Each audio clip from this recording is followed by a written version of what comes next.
পলাশপুর গ্রামে এক ধনী ব্যক্তির 3 সুন্দরী কন্যা ছিল, মিতালি, দীপালি ও গীতালি। তাদের রূপ দেখে সেই গ্রামের সকলেই তাদের দিকে অবাক হয়ে তাকিয়ে থাকত। আর তাই দেখে তাদের পিতা ভুবনবাবুর আনন্দের সীমা থাকত না।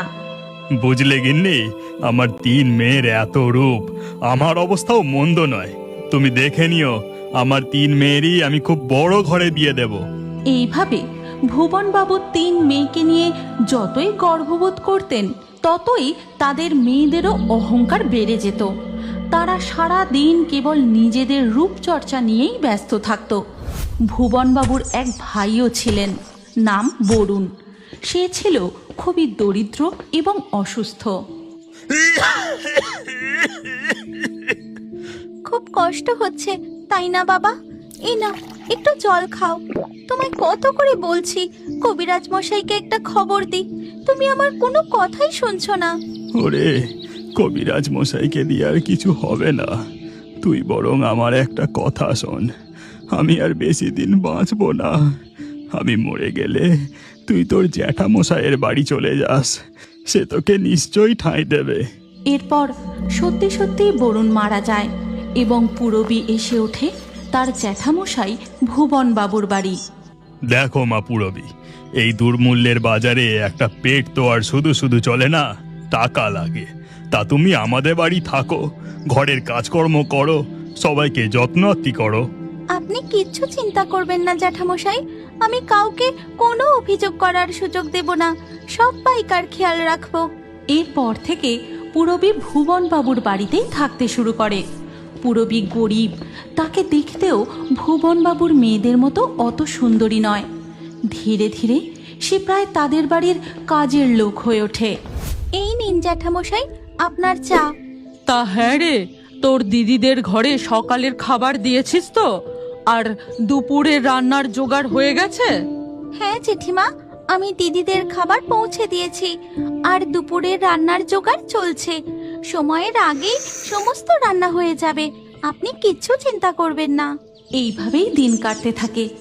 একদিন ভুবনবাবু বাড়ি ফিরে খুব আনন্দের সঙ্গে তার গিন্নিকে ডাকতে থাকেন। কই গো গিন্নি, কোথায় গেলে? তাড়াতাড়ি এদিকে এসো একবার। কি ব্যাপার, হলোটা কি? আজ যে খুব খুশি দেখছি। আমাদের রাজা মশাই তার পুত্রের বিবাহের জন্য পাত্রী খুঁজছেন। সেই খবর পেয়ে আমি মহারাজকে কাল আমাদের বাড়িতে খাবার জন্য আমন্ত্রণ জানিয়েছি। বলো কি, এ তো দারুণ ব্যাপার গো। তাহলে তো অনেক কিছু ব্যবস্থা করতে হবে। আমি এক্ষুনি পুরবীকে ডাকছি, ওকে সবকিছু বুঝিয়ে বলি কি কি করতে হবে। এর পরের দিন রাজামশাই যখন ভুবনবাবুর বাড়িতে আসেন, তিনি ভুবনবাবুর 3 কন্যার রূপ দেখে মুগ্ধ হয়ে যান। বাহ বাহ বাহ, অতি উত্তম, অতি উত্তম। ভুবন বাবু, আপনার 3 কন্যাই তো বেশ রূপবতী। আমি তো ঠিকই করতে পারছি না কাকে আমার পুত্রবধূ করে নিয়ে যাব। এরপর খাবারের আয়োজন করা হয়। সেখানে পুরবী এসে সমস্ত কিছু খাবার পরিবেশন করতে থাকে। পুরবী, তুই খাবারগুলো এখানে রেখে দে, তোর দিদিরাই মহারাজকে পরিবেশন করে দেবে। এই কথা শুনে পুরবী সেখান থেকে চলে যায়। এরপর খাওয়া দাওয়া হয়ে গেলে পুরবী একটি পাত্রে পান সাজিয়ে মহারাজের জন্য নিয়ে আসে। ও, মহারাজের জন্য পান এনেছিস? তা এখানে রেখে দিয়ে যা, তোর দিদিরা দিয়ে দেবে।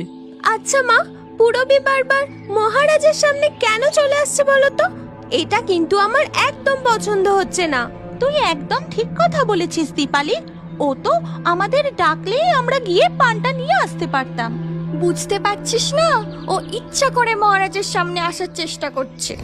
এরপর যখন মহারাজের ফেরার সময় হয়, তখন হঠাৎ এবার তো আমাকে প্রাসাদে ফিরে যেতে হবে, কিন্তু আমার শরীরটা কেমন অসুস্থ লাগছে। সে কি মহারাজ, তাহলে আপনি আজ আমাদের বাড়িতেই বরং বিশ্রাম নিন। রাতটুকু থাকলে আমরা বরং খুশি হব, আর আমার মেয়েরাও আপনার সেবা যত্ন করবে। মহারাজ সেই রাতের জন্য ভুবনবাবুর বাড়িতেই থেকে গেলেন। আর সন্ধে থেকেই ভুবনবাবুর মেয়েদের আচরণ লক্ষ্য করতে থাকলেন। পুরবী সন্ধ্যাবেলায় ঠাকুর ঘরে বসে পুজো করছে, শাঁখ বাজাচ্ছে।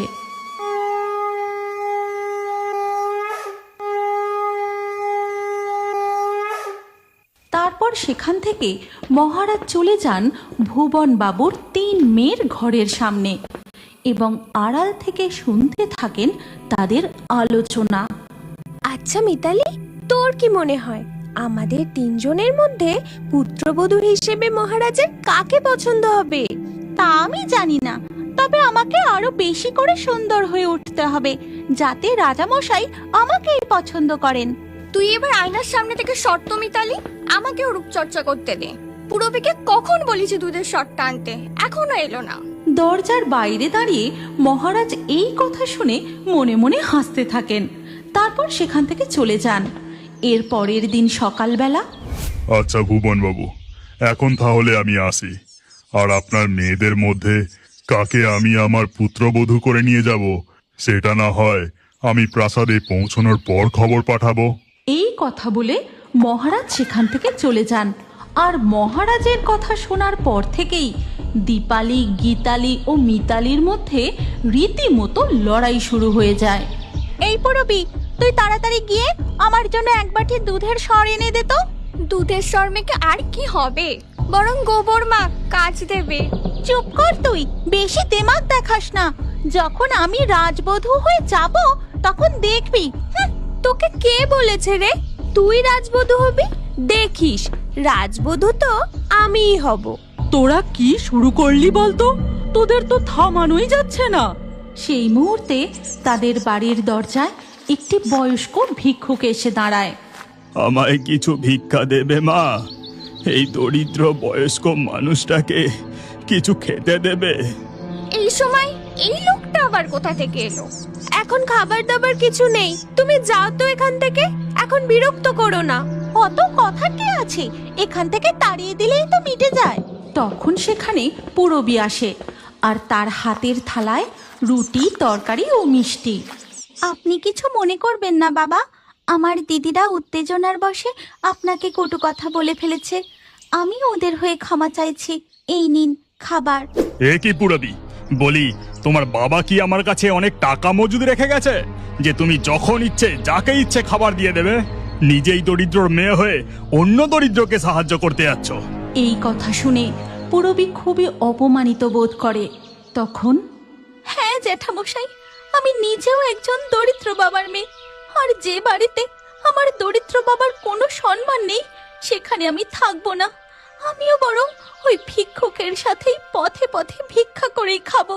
এই কথা বলে পুরবী সেখান থেকে পথের উদ্দেশ্যে বেরিয়ে পড়ে। আর তার পিছু পিছু সেই বয়স্ক দরিদ্র মানুষটি। ও মেয়ে, দাঁড়াও গো, কোথায় চললে? বেরিয়েই যখন পড়েছ, তুমি বরং আমার সাথে আমাদের রাজপ্রাসাদে চলো। মানে এই কি কথা বলছেন আপনি? আপনাদের রাজপ্রাসাদে যাব মানে? এই কথা শুনে সেই বয়স্ক ভিক্ষুকটি তার মাথার নকল চুলটি খুলে ফেলে। দেখা যায় আসলে তিনি রাজপুত্র নিলয়। এ কি, এই যে রাজপুত্র নিলয়? কি পুরবি, এবার বুঝতে পেরেছ তো আমি কে? আমি তোমাকেই বিবাহ করে আমার রাজপ্রাসাদে নিয়ে যেতে চাই। পুরবি, এসো আমার সাথে। এরপর রাজপুত্র নিলয় পুরবীর হাত ধরে রাজপ্রাসাদের দিকে চলে যায়। তারপর এক শুভ মুহূর্ত দেখে খুব ধুমধাম করে তাদের বিবাহ সুসম্পন্ন